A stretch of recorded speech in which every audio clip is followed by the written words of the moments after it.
Assalamualaikum warahmatullahi wabarakatuh.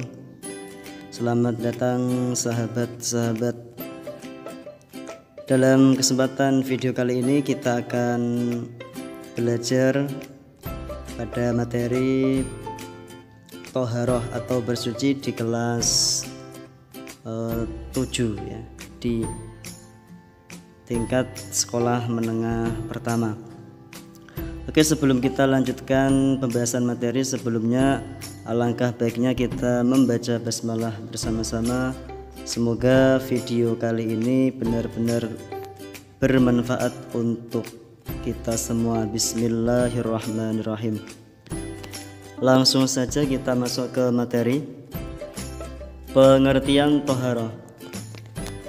Toharoh atau toharotun berasal dari bahasa Arab yang artinya bersih, kebersihan atau bersuci. Menurut istilah adalah membersihkan diri, pakaian, tempat, dan benda-benda lain dari najis dan hadas menurut cara-cara yang ditentukan oleh syariat Islam. Kemudian kegiatan bersuci dapat dilakukan dengan berwudu, tayamum, ada istinja, kemudian mandi, bersuci, membersihkan badan, pakaian, dan tempat. Mungkin teman-teman hanya mengetahui bahwa bersuci hanya dengan berwudu. Dalam kali ini akan kita bahas lebih lengkap bahwa bersuci terdiri dari berbagai macam bentuk. Selain berwudu ada tayamum, kemudian istinja, mandi, dan lain sebagainya. Pentingnya bersuci. Satu, syarat sah ritual ibadah. Miftahus sholatit tahuru wa tahrimuhat takbir wa tahliluhat taslim. Dari Ali bin Abi Thalib radhiyallahu an bahwa Rasulullah sallallahu alaihi wasallam bersabda, kunci sholat itu adalah toharoh. Yang mengharamkannya adalah takbir dan menghalalkannya adalah salam. Hadis riwayat Abu Dawud, Tirmidzi, dan Ibnu Majah. Oke teman-teman, dalam tampilan kali ini adalah contoh ibadah sholat. Ibadah sholat tidak akan sah kecuali didahului dengan bersuci. Dalam hal ini adalah berwudu. Wudu sebagai syarat sah sholat. Kemudian selanjutnya ritual ibadah yang lain, yaitu sholat, masuk ke dalam masjid, kemudian memegang mushaf, melafadzkan Al-Quran, tawaf yaitu mengelilingi Ka'bah saat haji, sa'i, dan khutbah Jumat. Itu adalah berbagai bentuk ritual ibadah yang kita lakukan. Kemudian yang kedua adalah ibadah yang disukai Allah atau sesuatu yang disukai Allah. Innallaha yuhibbut tawwabina wa yuhibbul mutatahhirin. Sesungguhnya Allah mencintai orang-orang yang bertaubat dan orang-orang yang bertoharoh atau membersihkan diri. At-tahuru syatrul iman. Kesucian adalah sebagian dari iman. Teman-teman, akan kita sajikan bersama. Kita lihat sebuah diagram toharoh. Jenis-jenis toharoh ada dua macam, yaitu hakiki dan hukmi. Toharoh hakiki kita lihat dalam bentuk najis. Kemudian toharoh hukmi kita dapat ketahui dalam bentuk hadas. Jadi najis dengan hadas itu teman-teman harus tahu ya, ada perbedaan. Untuk najis itu dibagi menjadi 3, yaitu ada najis ringan, sedang, dan berat. Kemudian hadas ada 2 macam, yaitu hadas kecil dan hadas besar. Selanjutnya hadas kita bahas dari najis ya. Najis yang ringan atau kita biasa menyebut najis mukhaffafah ya. Contohnya adalah sebuah percikan ya. Kemudian najis sedang. Kalau najis ringan tadi kita membersihkan hanya cukup dengan memercikkan sedikit air, itu sudah hilang. Kemudian najis jenis sedang ini akan hilang dengan kita mencuci. Kalau kita mendapatkan najis dan kategori sedang, maka kita cukup menghilangkan najis tersebut dengan mencuci. Kemudian yang ketiga adalah najis jenis berat atau mughaladzah. Kalau ringan itu mukhaffafah, kemudian najis sedang itu najis mutawasitoh, dan najis berat adalah najis mughaladzah. Ini juga dengan mencuci ya. Teman-teman bisa melihat sedang dan berat itu sama-sama mencuci, akan tetapi untuk menghilangkan najis yang berat ini, kata-kata mencuci di sini dilengkapi dengan faktor-faktor yang harus disertakan di dalamnya. Artinya apa? Tidak hanya cukup dicuci dengan air, akan tetapi ada komponen-komponen yang lain yang juga harus ada ketika menghilangkan najis jenis mughaladzah. Kemudian jenis hukmi hadas ini ada dua, hadas kecil dan hadas besar. Hadas kecil dapat dihilangkan dengan wudhu. Kemudian kalau hadas besar itu tidak bisa dihilangkan dengan wudhu, akan tetapi kita harus membersihkan hadas besar dengan mandi, yaitu mandi besar. Oke teman-teman, ini adalah diagram toharoh ya. Teman-teman bisa meringkas melihatnya di sini agar dapat dihafal dengan mudah. Kemudian najis bisa terlihat itu dengan tiga catatan ya, dari warnanya, kemudian rasa dan aroma. Kemudian hadas selain dapat dibersihkan dengan wudhu dan mandi, ada satu cara yang dapat menggantikan keduanya, yaitu dengan tayamum. Oke, selanjutnya kita bahas najis. Dalam Islam terkena najis bukan dosa. Ini saya tampilkan ada dua perbedaan ya. Dalam syariat orang-orang Yahudi diantaranya adalah mengharuskan memotong anggota badan yang terkena najis. Jadi orang Yahudi itu ketika mendapatkan najis atau terkena najis, maka anggota badan yang terkena itu akan dipotong ya. Kemudian salah satunya yang lain adalah merobek pakaian yang terkena najis, karena menurut mereka najis itu adalah dosa. Maka barang siapa yang mendapatkan najis atau terkena najis, maka dia mendapatkan dosa atau terkena dosa. Maka dari itu, jika yang terkena itu anggota badan, maka akan dipotong. Kemudian jika yang terkena itu adalah pakaian ya, maka akan dirobek atau dipotong. Berbeda dengan kita, syariat orang Islam ya. Kena najis boleh ya, tidak ada yang melarang, karena najis sangat gampang kita dapatkan di mana-mana ya. Jadi terkena najis itu bukan dosa ya. Ibadah ritual masyarakat ya, suci dari najis. Artinya apa? Ibadah kita itu harus terhindar dari yang namanya suci, najis dan hadas. Najis harus dihilangkan sebelum ibadah, jelas. Oke, selanjutnya benda najis dapat disucikan dengan satu istihalah, yaitu perubahan wujud. Kemudian dibah, yaitu menyamakan kulit bangkai, penyamaan ya.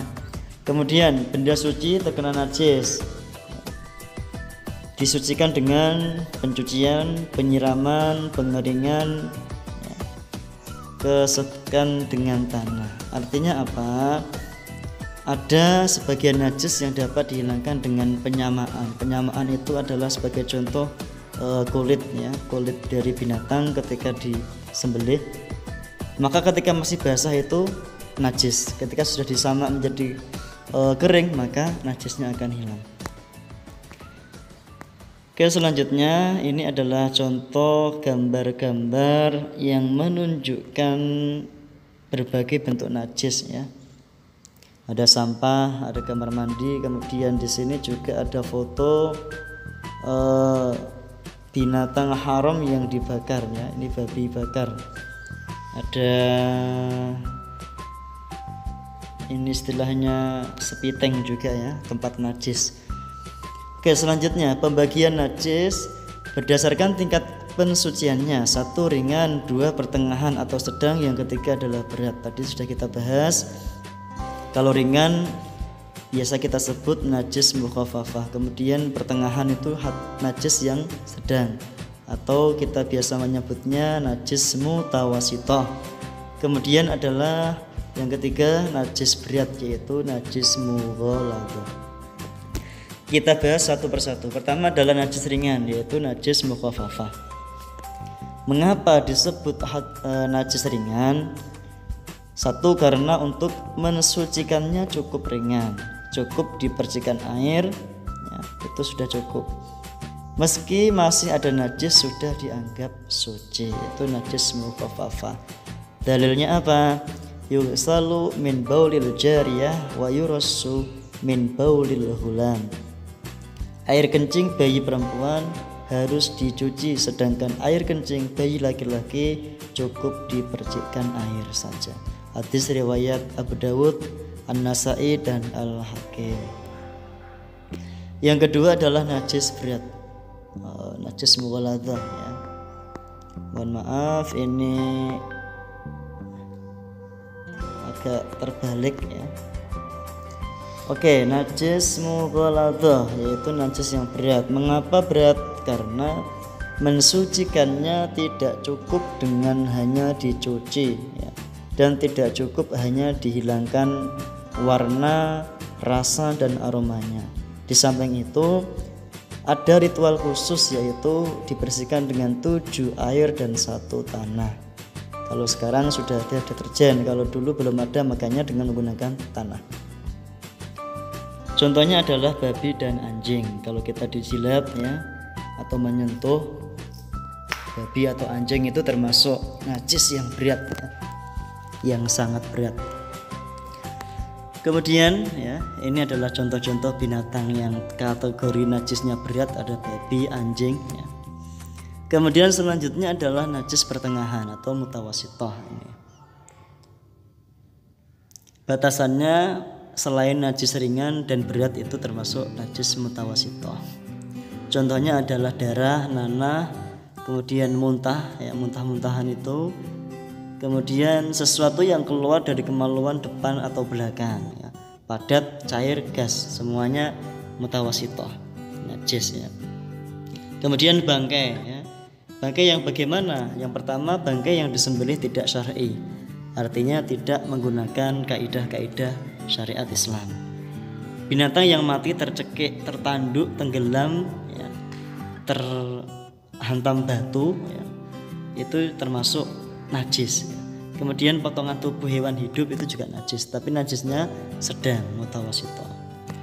Oke, itu adalah pembagian najis. Kemudian sekarang pensucian, dihilangkan secara fisik, yaitu warna, rasa dan aromanya. Kemudian metode pembersihannya ada pencucian, penyiraman, kemudian pengeringan ya, ada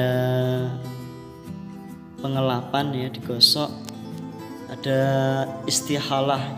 Istihalah itu sejenis perubahan wujud ya. Ada yang dikerok. Kemudian sekarang kita bahas satu persatu. Penyiraman. Qama a'rabiyyi fabala fil masjidi faqama ilaihin nas liyaqa'u bihi faqala an-nabiyyu da'uhu wa ariku ala bauli sijlam min ma'in aw dhanuban min ma'in. Seorang Arab dusun telah masuk masjid dan kencing di dalamnya. Orang-orang berdiri untuk menindaknya, namun Rasulullah Shallallahu Alaihi Wasallam bersabda, biarkan saja dulu, siramilah di atas tempat kencingnya itu seember air. Hadis riwayat Bukhari. Penambahan air. Bila air di suatu tempat terkena najis, disucikan dengan menambahkan air. Contoh ya, sumur yang terkena najis, itu bisa menghilangkannya dengan ditambah airnya. Kemudian penyamakan ya. Idza dubighal ihabu faqad tahura. Bila kulit bangkai telah disamak, maka telah menjadi suci ya. Ini ada dua perbedaan. Kalau Imam Hanafi dan Imam Syafi'i itu suci, tapi kalau Imam Maliki dan Imam Hambali itu tidak ya, tetap tidak suci. Oke. Ada yang penghilangan najisnya dengan istihalah, perubahan wujud ya, khamr contohnya, anggur ya, sari buah fermentasi, khamr cuka, babi ya dibakar ya, kemudian manusia itu mani, alaqah ya, mudghah, janin bayi. Kemudian ada yang dengan diusap dengan kain ya, pendapat Hanafi. Para sahabat sholat dengan menyelipkan pedang di pinggang mereka. Pedang itu bekas membunuh orang kafir dalam jihad. Pedang mereka tidak dicuci tetapi hanya diusap dengan kain. Khusus berlaku pada benda yang licin seperti pedang atau kaca. Ini boleh ya. Ini boleh. Jadi sahabat itu sholat keadaan pedangnya itu bekas darah dan hanya dilap, itu boleh. Ada yang digesetkan dengan tanah ya. Kemudian ada yang dijemur hingga kering. Itu juga termasuk cara-cara pembersihan najis. Kemudian macam-macam najis ya. Tadi sudah ada najis mukhafafah, najis mutawassithah dan najis mughaladah. Teman-teman harus hafal ya. Sekarang review tuharah ya. Tadi kita lihat yaitu jenisnya ada hakiki dan hukmi ya, najis dan hadas. Oke, ini sebatas review saja ya teman-teman. Sekarang kita bahas hadis. Tadi sudah kita bahas najis ya. Sekarang hadas, mohon maaf bukan hadis. Hadas. Hadas adalah keluarnya sesuatu benda dari kubul atau dubur. Untuk menghilangkan hadas, seseorang haruslah berwudu. Berhadas kecil, kemudian mandi jika berhadas besar. Hadas kecil ya. Nah, kita bahas dulu hadas besarnya ya. Hadas besar itu yang menjadikan seseorang terkena hadas besar itu adalah haid, kemudian nifas, wiladah, jima, kemudian keluar mani bagi laki-laki baik sengaja maupun tidak sengaja. Hadas kecil ya, itu diantaranya adalah satu, keluar sesuatu dari dua jalan ya. Entah itu dari jalan belakang atau jalan depan, itu dia berarti mendapatkan hadas kecil. Yang kedua hilangnya akal sebab gila ya, mabuk, tidur, itu juga hadas kecil. Tiga, bersentuhan kulit antara laki-laki dan perempuan, maka itu hadas kecil. Menyentuh kubur atau dubur dengan telapak tangan ya, baik sengaja maupun tidak sengaja, baik milik sendiri maupun milik orang lain, baik anak kecil maupun orang dewasa, seperti itu. Dan hal ini ya, najis hadas kecil ini bisa kita hilangkan dengan berwudu. Kemudian yang kedua adalah najis. Najis adalah segala sesuatu yang dipandang kotor oleh syara. Hukum Islam, najis yang mengenai badan atau pakaian hendaknya segera dibersihkan. Jika tidak segera dibersihkan akan menimbulkan efek samping yang tidak baik, misalnya kotor, bau, penyakit ya, bahkan penyakit dan sesuatu yang tidak enak dipandang. Ya, ini adalah gambar wudhu ya. Kemudian disyaratkannya wudhu ya, karena sholat ya, menyentuh mushaf, tawaf, dan khutbah Jumat. Kalau teman-teman mungkin rukunnya sudah sangat paham ya. Sekarang sunnah-sunnah wudhu. Ada beberapa hal kesunahan wudhu. Mencuci kedua tangan ya, membaca basmalah, berkumur, itu sunnah. Siwak atau menggosok gigi, meresapkan air ke jenggot ya. Kemudian dilakukan dengan 3 kali itu juga sunnah ya. Membasahi seluruh kepala, membasuh telinga, mendahulukan anggota kanan ya, itu juga termasuk sunnah. Takhil itu meratakan air di sela-sela jari. Kemudian sesuatu yang membatalkan wudhu, teman-teman, ini harus diperhatikan karena sangat dibutuhkan pemahamannya untuk bekal hidup di masyarakat ya. Sesuatu yang membatalkan wudhu diantaranya adalah keluar sesuatu lewat kemaluan ya, baik depan maupun belakang. Kemudian tidur ya, hilang akal, kemudian menyentuh kemaluan, menyentuh kulit lawan jenis ya, yang bukan mahram, kemudian menyentuh najis ya. Oke teman-teman, akan tetapi banyak yang mengatakan, yang berpendapat bahwa najis bukan membatalkan wudhu ya. Seperti itu, hanya cukup dibersihkan saja. Kemudian wudhu menurut bahasa ya, kita bahas wudhu bersih, sedangkan menurut syara wudhu adalah membasuh anggota badan tertentu dengan air dengan syarat-syarat tertentu ya. Syarat-syarat wudhu: beragama Islam, mumayyiz ya, berhadas kecil, memakai air yang suci dan mensucikan, kemudian tidak ada yang menghalanginya sampai air ke kulit itu. Kemudian rukunnya ya teman-teman pasti sudah tahu semua ya. Niat membasuh muka dengan sempurna, membasuh kedua tangan sampai siku, mengusap atau menyapu sebagian kepala, membasuh kedua kaki hingga mata kaki, kemudian tertib. Itu rukunnya. Oke teman-teman, kita sudah membahas tentang wudhu, maka kita bahas juga tentang tayamum ya. Mungkin teman-teman banyak yang belum mengerti tentang tayamum ya. Ini gambarnya tayamum. Jadi tayamum itu tidak dilakukan seperti wudhu, hanya beberapa anggota saja. Sekarang pengertian ya, bahasa al-qasdu bermaksud istilah mengangkat hadas kecil dan besar dengan mengusapkan tanah ke wajah dan tangan. Tanah dalam hal ini adalah debu ya. Dalilnya apa dalam Al-Quran? Kita baca. Bismillahirrahmanirrahim. Falam tajidu ma fayatayammamu su'idan thayyiba famsahu biwujuhikum wa aydikum. Kemudian kamu tidak mendapat air, maka bertayamumlah kamu dengan tanah yang baik, sapulah wajahmu dan tanganmu. Ya, hadisnya juga ada. Oke, kemudian ya, semua ini hanya berlaku untuk umat Nabi Muhammad SAW. Tidak pernah disyariatkan sebelumnya. Ini teman-teman bisa membaca ya. Selanjutnya, kapan dibolehkan tayamum ya. 1. Tidak ada air. 2. Sakit. 3. Dingin ya, yang sangat sekali ya. 4. Air tidak terjangkau. 5. Air tidak cukup. Dan yang ke-6 adalah habisnya waktu sholat ya. Ini boleh tayamum. Sekarang tata cara tayamum ya. Tayamum ini hanya wajah kemudian tangan ya. Itu selesai. Nawaitu tayammuma li istibahatis sholati faradha lillahi ta'ala. Teman-teman bisa mencari video ya, video tentang contoh real tayamum itu seperti apa ya. Debu tayamum dapat kita dapatkan ya. Ini boleh ya. Ini adalah gambar ya, gambar tentang bagaimana bertayamum.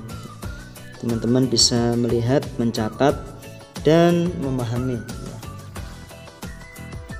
Kemudian kita lihat yang membatalkan tayamum, yaitu semua yang membatalkan wudhu, kemudian ditemukannya air, yang ketiga adalah hilangnya penghalang. Sudah selesai tentang tayamum. Selanjutnya kita bahas mandi janabah atau mandi janabah ya, mandi besar. Penyebab mandi besar ini adalah haid, kemudian nifas, melahirkan, jima, keluar mani, dan meninggal. Haram dilakukan bagi yang berhadas besar, diantaranya adalah sholat, sujud tilawah, puasa, tawaf, sa'i, memegang mushaf, melafadzkan Al-Quran, dan masuk masjid. Ya, salat, la tuqbal salatu bi ghairi tahurin, tidak diterima salat tanpa suci ya. Tawaf juga tidak boleh.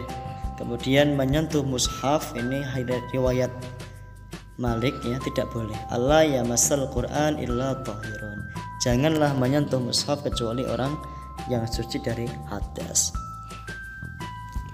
Kemudian melafadzkan Quran, ini juga tidak boleh ya.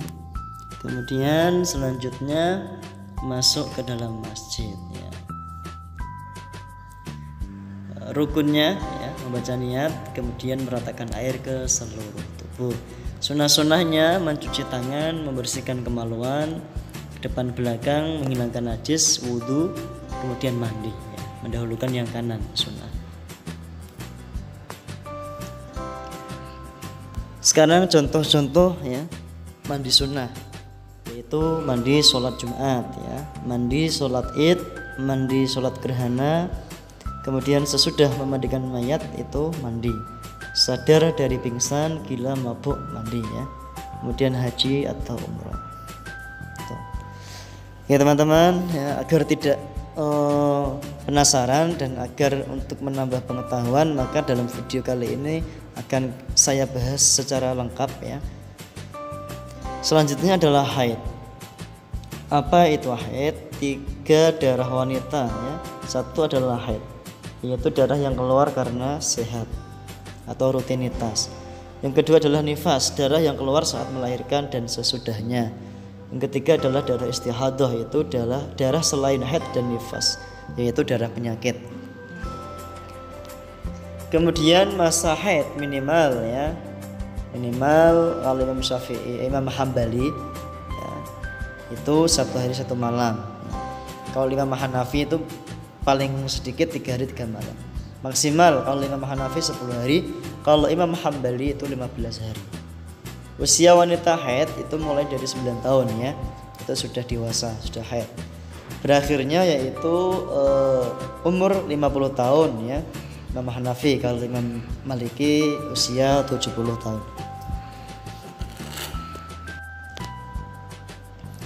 Masa suci ya, minimal 13 hari sampai 15 hari ya. Imam Hambali dan jumhur ulama ya, maksimal tidak terhingga. Ketika keadaan haid ya, yang diharamkan adalah sholat, sujud tilawah, puasa, tawaf, sa'i, memegang mushaf, melafadzkan Quran, masuk ke dalam masjid, bersetubuh, dan diceraikan. Ini yang tidak boleh ya. Sekarang yang kedua adalah nifas. Tadi kita sudah bahas haid, sekarang nifas. Kita perdalam. Nifas yaitu darah yang keluar saat melahirkan ataupun sesudahnya. Masa nifas itu minimal sekejap, maksimalnya 60 hari kalau Imam Syafi'i. Kalau Imam Hanafi itu 40 hari. Sekarang pengertian istihadah ya, yaitu keluar darah di luar haid atau nifas ya, contohnya sebelum usia 9 tahun sudah mengeluarkan darah, maka itu darah istihadah. Kemudian 50 sampai 70 tahun mengeluarkan darah, itu juga sama istihadah ya. Kemudian darah yang keluar setelah masa haid itu darah istihadah. Oke teman-teman, hukumnya batal wudhu, kemudian berwudhu tiap sholat, menyumbat darah ya, dan termasuk juga hadas kecil, bukan hadas besar. Tidak wajib mandi jenabat, tidak wajib sholat, puasa, tetap wajib ya, tidak berlaku larangan seperti haid dan nifas, karena istihadah itu tidak menghalangi ibadah ya. Seperti itu. Sekarang kita masuk alat untuk bersuci. Ada air, batu, dan debu atau tanah. Macam-macam air banyak sekali ya, teman-teman bisa membaca, bisa melihat. Ada air mutlak, air mustakmal, air musammas, air mutanajis ya. Air mutlak itu air yang suci, dapat digunakan untuk mensucikan ya, suci mensucikan. Air mustakmal itu air yang suci tetapi tidak bisa untuk digunakan bersuci. Air musammas yaitu air suci ya, tapi tidak bisa digunakan bersuci, sama. Contohnya adalah air yang terkena sinar matahari, itu makruh ya, digunakan bersuci. Kemudian air mutanajis ya, yaitu air yang terkena najis. Ini adalah pembagian air. Ya. Air mutlak, air yang suci dan mensucikan serta tidak makruh bila digunakan untuk bersuci. Air mutlak yaitu air langit ya. Air laut, air langit di sini adalah air hujan. Kemudian air bengawan atau air danau, air sumur dan air sumber, ada air salju dan air embun. Ini teman-teman bisa melihat gambar-gambarnya ya. Air yang suci namun tidak mensucikan yaitu yang terkena panas matahari atau musyammas. Dan air yang suci namun tidak mensucikan yaitu air yang telah digunakan atau mustakmal. Air yang telah berubah karena sebab barang yang menyampuri air dari perkara yang suci. Itu mustakmal dan syafi'iyah. Air sedikit yang telah digunakan untuk mengangkat hadas dalam fardu toharoh dari hadas, air itu menjadi mustakmal apabila jumlahnya sedikit yang diciduk dengan niat untuk wudhu atau mandi meski untuk mencuci tangan yang merupakan bagian dari sunnah. Namun bila niatnya hanya untuk menciduknya yang tidak berkaitan dengan wudhu, maka belum lagi dianggap mustakmal ya. Jadi teman-teman harus bisa membedakan. Air mutanajis itu ya, air yang tercampur dengan barang najis dan jumlah air yang ada kurang dari 2 kulah. Sekarang kita bahas 2 kulah itu yang seperti apa. Ini teman-teman bisa melihat ya, ukurannya panjang, tinggi, lebarnya sekian. Teman-teman bisa memperhatikan. Oke teman-teman, keterangan air 2 kulah ini menutup materi kita dalam video kali ini ya, tentang toharah. Sedikit materi yang dapat saya sampaikan, semoga bermanfaat. Jangan lupa subscribe channel ini dan bagikan videonya, semoga memberikan berkah dan manfaat untuk kita semua. Cukup sekian, terima kasih. Billahi taufiq wal hidayah. Wassalamualaikum warahmatullahi wabarakatuh.